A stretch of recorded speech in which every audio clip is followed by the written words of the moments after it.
Welcome back to the Ones Ready podcast. I'm here with Brian Chamard. We just pulled you out of the ATA to talk to you, and we've been talking about getting an E5 on here for a long time. And the reason for that is you are where the rubber meets the road.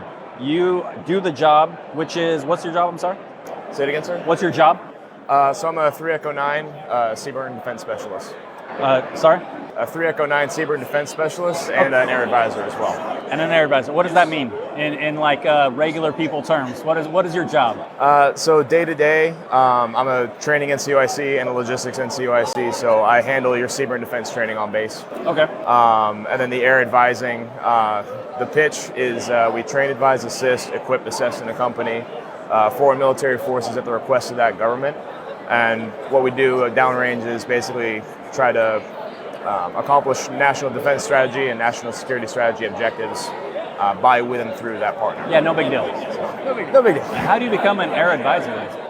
So I kind of got tagged through a weird circumstance. Obviously with a shift towards ACE and...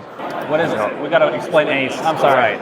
Agile combat employment, right? So shifting towards a near-peer adversary and all that stuff. Our career field is trying to be a little bit more high speed. We're trying to move towards working to directly support EOD and security forces, task forces. So they'll put the idea that I've heard floated around is a couple EOD techs, a couple defenders, and then a couple of Seaburn defense specialists.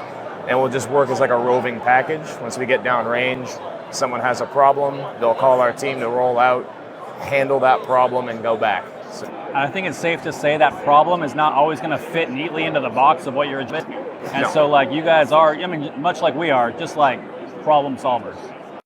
Yeah, it's trying to find a solution rapidly in an austere environment with what you have in the back of a razor, essentially. So, and what everyone else is bringing to the team as well. So, yeah. Where are you from originally? Maine. Maine. Wow. Yeah. Yeah. I mean, it's not that it's unusual. There's just not that many people up there. So, like, I don't meet a lot of folks from Maine. How and why did you end up in the Air Force? So I'm actually in the Air National Guard in New Hampshire. Oh man, that's why you look happy. I hate guard Yes, guys. All guard guys are so happy, and it drives me crazy. Yes, sir. I'm sorry. Keep going. I mean, I ended up joining for what most Guard kids do, college benefits. I was 18, I think, when I joined. Like, I just turned 18. Trying to find a school. I got accepted to UNH, which is the state school in New Hampshire, which is ironically closer than the main wing. Right. It was only an hour away. And I was like, okay. So I checked out the New Hampshire Air Guard, toured a couple jobs. I initially was going to join security forces. They didn't actually have any openings in security forces when I was looking, which I was, in hindsight, I'm very surprised. Yeah, that's weird. But they were like, hey, there's this job called emergency management. They do Seaburn, and they get to work with firefighters, security forces, and medical. I was like, okay, cool. I kind of hit all three. I get to do a little bit of everything. Sure. So signed up, went to basic a couple months later. Tech school is about a year with our on-the-job training, mission essential skills training. Right. And then, when I wasn't in semester in school, I was active duty. I volunteered to go to Costa Rica for a earthquake relief. I got activated for COVID, deployed for Allies Refuge, and then that last summer between the start of my AGR tour, which is Active Guard Reserve, so full-time guardsman, I went to Air Advisor School, got picked up for that AFSC to get that extra skill set, try to spearhead that whole new ACE concept for EM, and yeah, now here I am. I don't know how I'm here. No, I mean, what? But you say yes to a lot of things, it sounds like. I say yes to everything. And I people will ask me, like, how did you get to where you are in your career? And I'm like, I just say yes. If there's an opportunity, go for it. And I think that's one of the things about the Air Force in general, not just like special warfare or whatever, right? Yeah. That there's so much opportunity out there, and if you're motivated and you just volunteer for stuff and you're willing to get the job done, you can kind of write your own ticket. Yeah. I mean, what was it? Middle to end of August, I was in the jungle in Hawaii with a bunch of Marines doing combat skills training, and now I'm here. So it's a stark difference between my last time going out the door and now. Just actually cycled back for a DV with my wing command staff to BMT. So we were at the BMT graduation, got to see it all over again. Yeah. It's a weird full circle thing that's happening right now. It is weird to go back, right? It's weird. It's a little weird. It's exactly the same.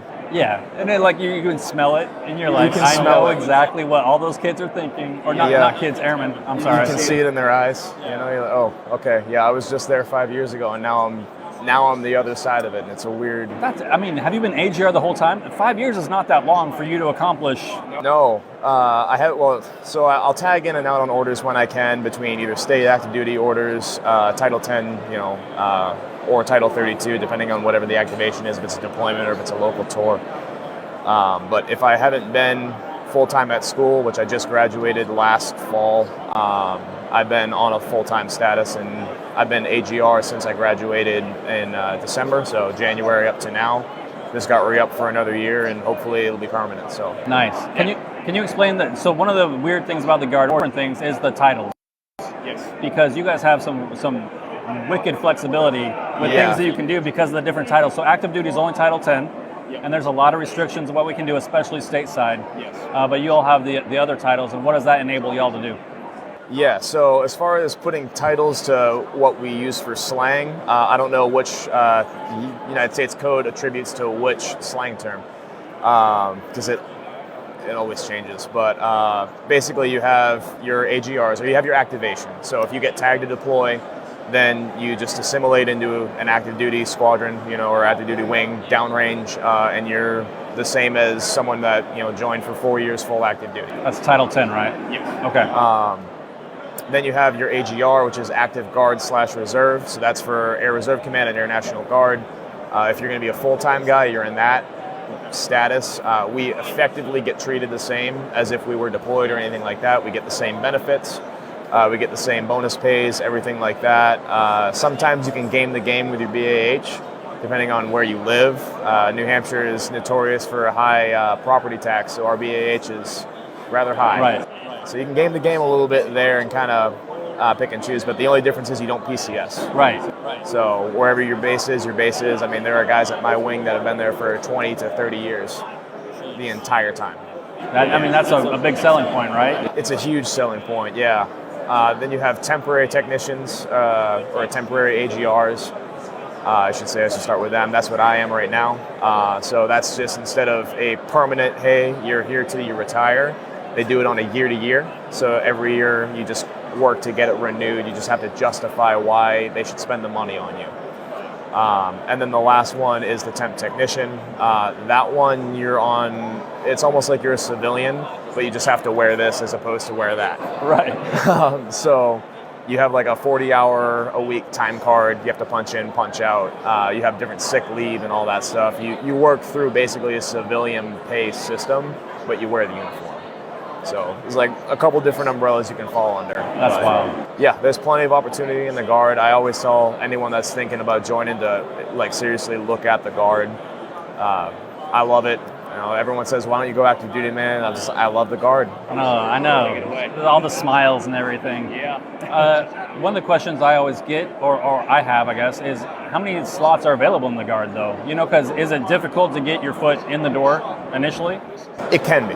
It all depends on what your wing is. So I'm in an air refueling wing right now.